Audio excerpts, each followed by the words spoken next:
Alright, welcome to the channel. My name is Ben from G3CXO Photography, and this week I put out a story on my Instagram basically calling for beginner and sort of somewhat rookie photographers to ask questions, and in this video we're going to answer them. So the story I put out was, photographers, answer this story with any struggles you face as a beginner / young / amateur photographer. This can be everything from what camera to get all the way to business advice and taking those next steps to full time. I want to make a video to answer these questions. And you did not disappoint. Quite a lot of questions came in.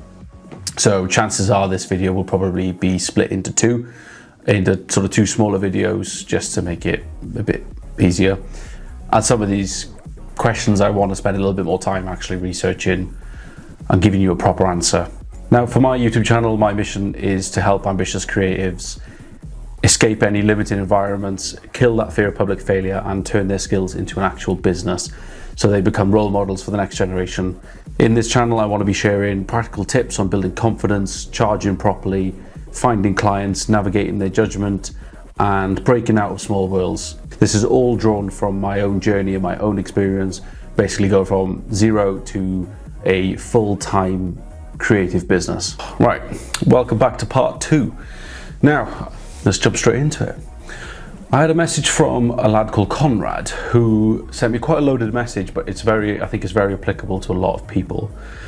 So I've been shooting on an M100 with a stock kit lens for the last 10 years. I know how to use it extremely well and I've tried other lenses, but what I'm struggling with is looking professional. It's a vlogging camera, and being able to take low light photos properly. I have done it and still continue to do night shoots with this camera, but recently I had a paid shoot of a dance troupe in a dance hall, and even with their lights I was still unable to capture sharp images. I know I should upgrade, but I've had some hardships and maybe £500 to spend on a camera due to living alone and working a shit job right now. But I am extremely passionate about photography and do so in any free time I have. What I would like to know is, what camera should I upgrade to realistically for under £500? And where I can get a reasonable lens and camera body that is capable of shooting good photos in low light and rollers in low light. The reason my photos are currently so heavily edited and stylized is even RAWs in full focus look terrible from this camera compared to other photographers I work with. I would like to know as well, should I possibly just upgrade my lens to an EFM Prime, or would getting a whole camera be smarter? Now, firstly, I just want to address that I am sorry to hear about the hardships that you're going through, and obviously your current situation with your job and living alone is not ideal when it comes to trying to upgrade things, and you know, the financial pressures all that can bring is terrible. But fair play to you for going through that situation and still getting out and shooting and still reaching out for help and still reaching out with any struggles you have, and I do have a lot of respect for you for that. Now, this is obviously a fairly loaded question, so I'm going to chip away through it. So the biggest obstacle I think you're having at the moment, and again, if I'm wrong, I'll have a chat to Conrad separately and see if we can understand the situation a bit better. But for me, this reads as probably a lens issue. So I just had a quick look now, and the kit lens on an M100, the 50-45, is an f3.5 to f6.3. Now, in low light, that is going to really struggle on a crop sensor. I think on any crop sensor, that's not going to be ideal. And yes, even though the dance troupe situation was indoors with lights, those lights are probably still not enough. I've done a few indoor shoots with people with weddings and other events. You can have all the lights in the world and sometimes it's still not enough.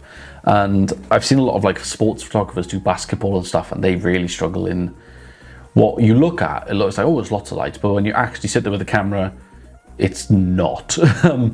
But I personally, so what I'm going to recommend you do from here, now, if you have £500 to spend, and that £500 spending that won't put you back in hardship and won't put you back to zero, then what I would recommend is to have a look at the new lens, possibly a 50mm f1.8.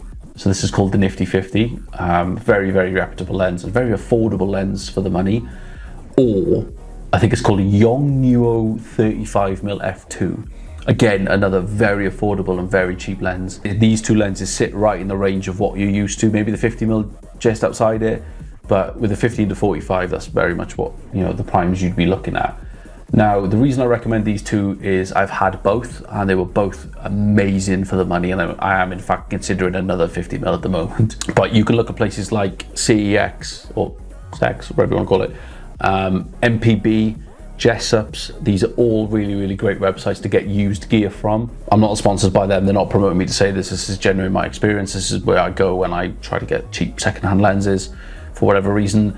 The other option is they're very popular lenses, so maybe someone could lend you one and you could just give it a go and see if the lens is the problem or if the camera's the problem. Now, what I would advise personally is I've jumped from camera to camera for years. I think I've been doing this 8 years and I'm on like my 6th camera. So the current camera I have is the one I've had for the longest, which is what we're filming on now. So I started out with a Canon 600D. I went to a 760D, a 6D, there's a theme here, and then I went to an EOS R and then an R6. Okay, so 5 cameras. So an R6, and I did this every single year. I just kept jumping cameras thinking, I know I'll jump up another one, jump up another one, jump up another one. And I'll be honest, I should have just saved and jumped straight to the R6. Because every camera prior to that didn't do what I wanted it to do. Cameras as a whole went on this massive trajectory as to what they were capable of. And I think right now they've kind of leveled out. Like, I think as long as a camera can, especially from a video perspective, can shoot 4K, 60 or 50 FPS, in most situations you're not going to need any more than that. Most people can't even see the difference between 4K and 8K. Most people can't even see the difference between 1080p and 4K. So you got to question, do you really need all that, like these massive sensors and stuff? Now, I'm not saying the newer cameras are rubbish. I'm not saying that at all. But, like for example, a Canon R6 at the moment is, I'm not even sure what it is, but we'll have a look. Again, I haven't researched, I'm doing all this live, so we'll have a look now. So you can pick up a Canon R6 right now for £826, £794, £806.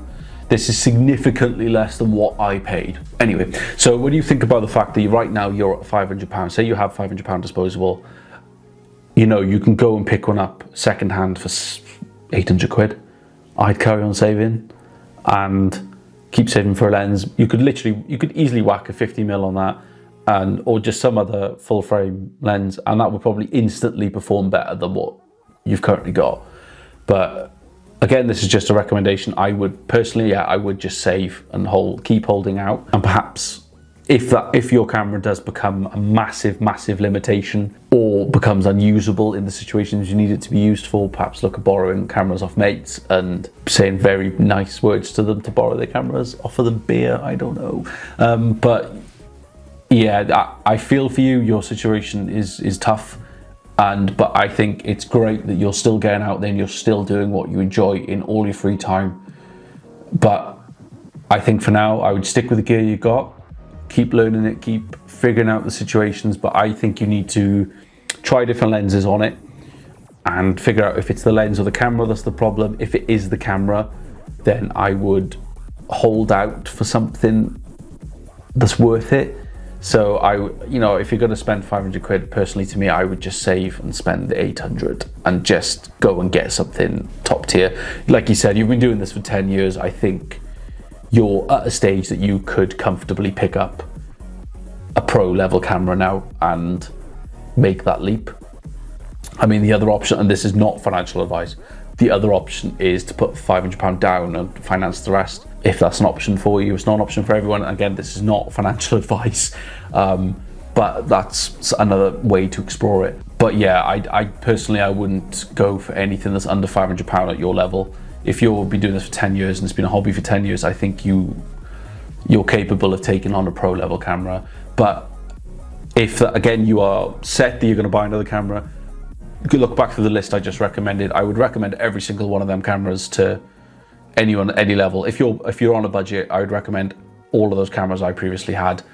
Anything that's under 10 years old, a full frame or mirrorless, I think is going to be a massive upgrade for you. So that's where I would look at if you are in a situation where the camera is the issue and you have to spend to go upgrade it. That's what I would do.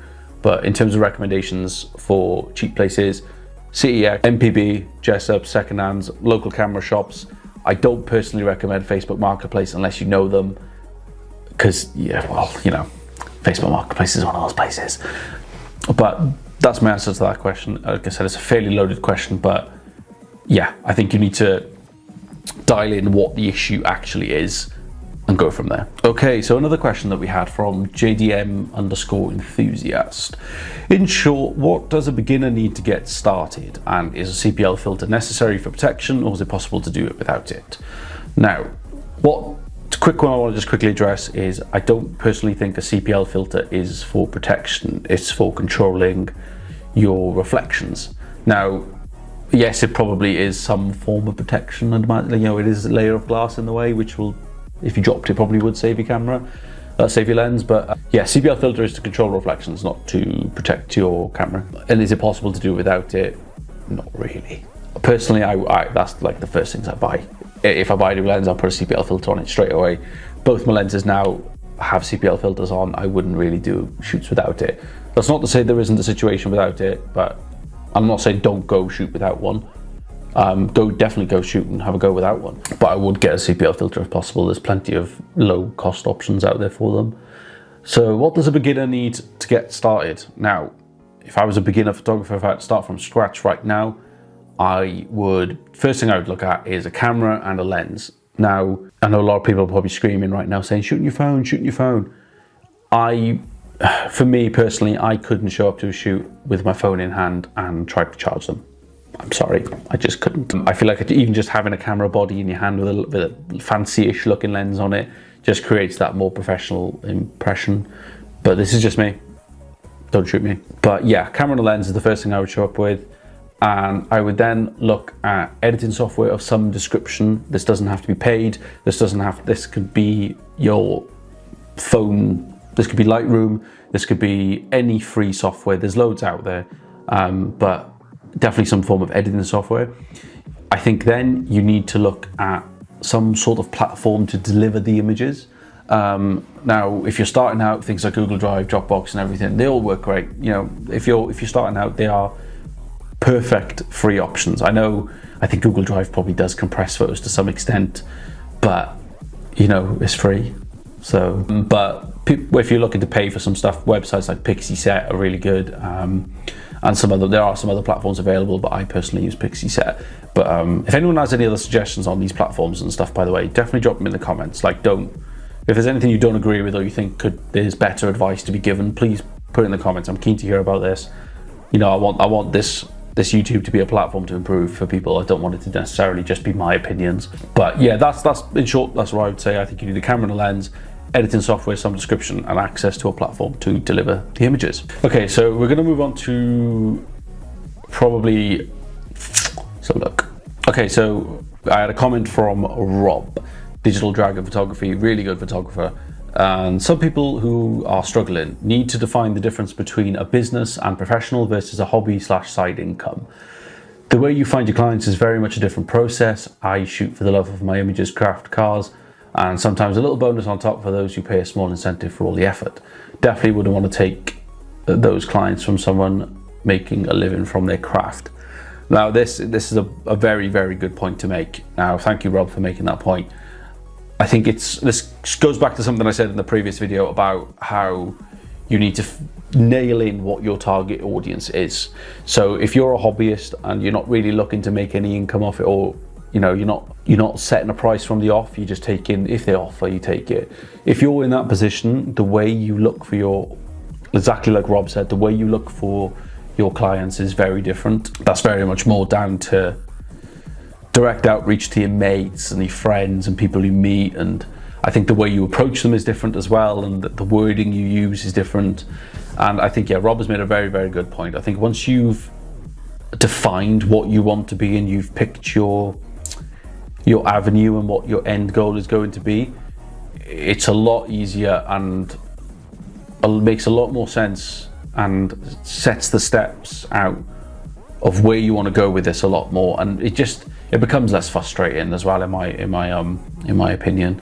But no, that's a fantastic comment by Rob and an incredible point to make. Yeah, but my take from that would be, yeah, 100% define what and who you are, and just follow that road, keep going with it, and yeah, follow it through. I think once you define who you are and you know what your target audience are and you set those goals, it makes the whole business side of it a lot easier and the whole personal side of it a lot easier. Now, this is something from Ben Hook, who left a comment on my Facebook.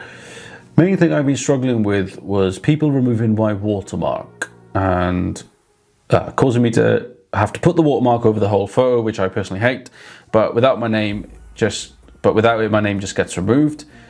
Second thing I found difficult regarding Instagram mainly is getting people to actually hit the follow button. I think it's something silly like 80% of my views are non-followers. Just for the confusion, I am Benji Photos. Right, second point I want to address first. 80% of your views are non-followers. I'm pretty sure my account's about the same. I think it's the same for a lot of people at the moment.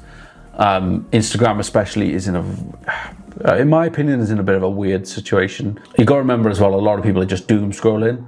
But I think if you need an actionable step to look at there, I would look at what your descriptions and hashtags are signaling to the Instagram algorithm. It's the dreaded A word. I'd look at what you're saying in your posts to try and define who your posts are reaching. Because this happened to me, like I just said, this was happening to me, and I think my conclusion on it was that it was hitting the wrong people, and obviously then you get a lot of views, but you don't get many follows. But yeah, I think that's one thing to look at, but unfortunately Instagram is especially with the trial reels, this is the bad side of the trial reels right now, is your stuff is being shown, or they're trying stuff and trying to show your posts to people who may like your stuff. So whilst you're probably getting a lot of non-followers look at your page, they're not necessarily following because they're not interested in it. That is both down to the descriptions and tags you put on the post versus and the algorithm. So it's one of those things, it's like there's only so much you can do about that, in my opinion, and views are views, you know what I mean? They're not, at the end of the day, if you didn't have those 80% of views and you just had that 20% from your following, you wouldn't really ever gain any follows. So even if out of that 80%, only 1% of them are following you, that's still a gain. So that's the outlook I take on that. There is stuff you could do, but think of the pros. And let's go back to your first point. Struggling with removing the watermark. Now, I'm going to take a sip of coffee before answering this because this one I know a lot about. Now, removing watermarks. If you do this, please rethink your life. I'm joking, not that serious. I'll be honest, I got to a stage where I was getting frustrated with the watermark situation because a lot of people were just cropping out watermarks, like you just said. I unfortunately had it happen on a billboard. So I had it happen on a massive scale. I'm not going to name who it was or anything like that because I'm not going to give that publicity to them. But unfortunately, yeah, I had exactly the same situation happen with me where one of my pictures was cropped and cut out my watermark. And then I found that photo on a billboard. But yeah, I'll be honest, that experience for me was basically the point. I was like, do you know what? People knew it was my photo anyway.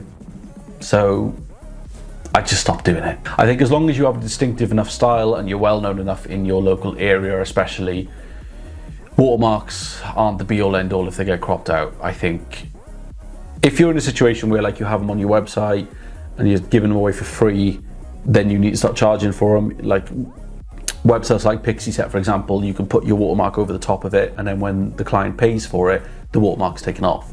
That's a perfect way to do it if you're worried about people stealing your photos, not paying for them. But if you're worried about credit and having your mark on these photos, there's a couple of ways to go about it. You can hide your watermark deep in the photo somewhere. So for example, what I've seen a lot of people do and what I did in the past was I would edit out the number plate and I'd put my logo on the number plate. A lot of people don't tend to edit that out unless the number plate has some meaning or something. But I used to do that. I used to edit out the number plate and put my watermark, put my logo on it because most people don't know how to fix that. So that's one way of doing it. The other way of doing it is obviously, I think Lightroom now has a feature for Creative Cloud watermarking and copywriting. So that embeds your copyright into the image. So I think if you started reporting these people, which is obviously the cynical, petty solution, if you want to go full 50 Cent on this, I think if you start reporting them and you make sure you've got that tag embedded in the export of the photo, you have every right to take it down. And if you challenge it, you can back it up. I could be wrong though. It's not something I've looked into too much. But I think the main thing is to develop your style to a point that it's instantly recognizable and people know it's you straight away. But that's a longer term thing. If you want an instant solution, I would suggest putting your watermark subtly in the photo somewhere where no one feels obliged to crop it out, or it's not possible to crop it out. Putting it over the whole image sometimes can deter people from ever downloading the image and sharing it, so it can almost have an opposite effect. But yeah, I think putting it in the number plate is usually quite a good way to do it, or putting it in the front grille, you know what I mean, just hide it somewhere, basically where it can't be cropped out, you know what I mean, and just put it under the car or something, you know. But putting it somewhere where it can't be cropped out is usually the best way to do that. It's a bit more work, but it's just an unfortunate situation. But yeah, final question I just want to quickly address is one from Chloe Captures, struggling on finding what to charge. Now, I think this is going to be a future video in itself, because I've seen so many different structures and payment methods and payment structures and everything about this, and I want to make a separate video about this. So Chloe, I'm sorry for not answering your question straight away. I'm going to have to go and make a separate video about this, because that could be long enough by itself, because there's so many different ways to price your jobs that you do. I think a video is needed for that. Now, if you made it this far in the video, thank you very much. I really do appreciate it. If you sent in your questions, again, I really, really appreciate it. If I haven't answered your question, please just send me another message or drop it in the comments below and I'll make a note of it for a future video. Now, as I said at the beginning of this video, I want this YouTube platform to become a place that helps ambitious creatives. I want to get out there and I want to really help young, ambitious creatives escape any limiting environments, kill their fear of public failure and turn their skills into a real business. My long-term goal with this channel, I'm going to be dead honest with you, is to generate enough income to fund these projects that I have in mind. Now, these are not personal projects, these are projects that will help these young creatives out. This will be stuff, anything from workshops to giving away better camera gear, giving away stuff, to photographing special cars at no cost to the owners. So creativity and access aren't limited by the money side of things. I want to be able to give these young creatives an opportunity that they wouldn't have otherwise got. Now, if you think you can help with that, I would really appreciate you getting in touch. If you have a special car, you want to sponsor the channel to keep it going, or you want to partner up, if you share these values with me and you want to support the next generation of creators and creatives and entrepreneurs, please, please, please get in touch. I'll leave my information below or in the description, or I'll just make sure that it's available to you. But yeah, please, please, please hit that subscribe button. It doesn't cost anything to do that, but it really, really helps me get to this end goal. And yeah, if you could share the video and you can like it, and again, add any comments, I would really, really appreciate it. But yeah, thank you very much for watching. See you next time.